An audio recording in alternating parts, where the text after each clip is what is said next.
Welcome back. Radio city joke સ્ટુડિયોમાં આપનું સ્વાગત છે. કિશોર કાકા ઉભા રહે ને એક મિનિટ. હા તો કઈ નહીં, ચાલો તારે. ભાઈ કાકા તો ટેલિફોન પર વાત કરે છે. હા બોલ. શું થયું? એટલે આ હમણાં આ છે ને સંગીતા ખરી ને, કોણ લાવ? હું થોડો ઓળખું. એટલે અમારી ત્યાં છે પાડોશી સંગીતા, હા. એને મેં 5,000 ઉધાર આપ્યા હતા. અચ્છા. હવે જયારે પણ પૈસાની વાત કરું ને, તે શું કે છે, તમે તો કે દિવસે દિવસે બહુ હેન્ડસમ લાગો છો. તે આ હવે મારા પૈસા ડૂબી ગયા.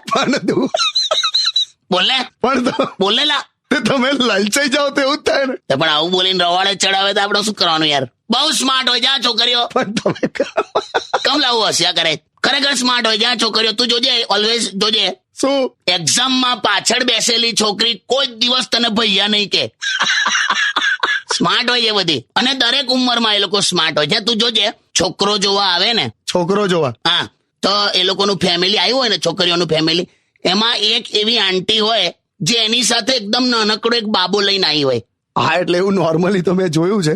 એ કેમ ખબર? કેમ? એ પેલા બાબાને બાથરૂમ કરાવવાના બહાને આખું ઘર જોઈ શકે એટલે. શું વાત કરો છો? સ્માર્ટનેસ લા, છોકરાવાળાનું ઘર જોઈ આવે આખું આ રીતે. બોલ, આ તો ખબર જ નથી. તારે આ લોકોના ઇન્ડિકેશન સમજી જવા પડે. હા, સ્માર્ટનેસ તો કેવું ડાયરેક્ટલી ના બોલે. એટલે કેવું? તમે કોકના ઘરે ગયા હોવ અને હસબન્ડ વાઈફ હોય એમ, બરાબર, તો વાઈફ તમને ચા કોફી પહેલા પીવડાવે, નાસ્તો કરાવે, બરાબર, પછી તમે વાતચીત ચાલુ કરો, બરાબર. 1 કલાકની વાતચીત કર્યા પછી જો એ બેન તમને ફરી પૂછે ને કે ચા કે કોફી કંઈક લેશો, એટલે સમજી જવાનું કે હવે અત્યારે આપણને જવાનું કે છે. બહુ સ્માર્ટ હોય છે બેનો. પણ આ મારા પૈસા ડૂબી ગયા હશે. કયા કાકા સમજી લો. નાના પાછા તો લેવા જ પડશે લા.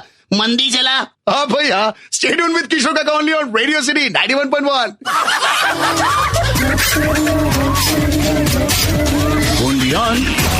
Radio City.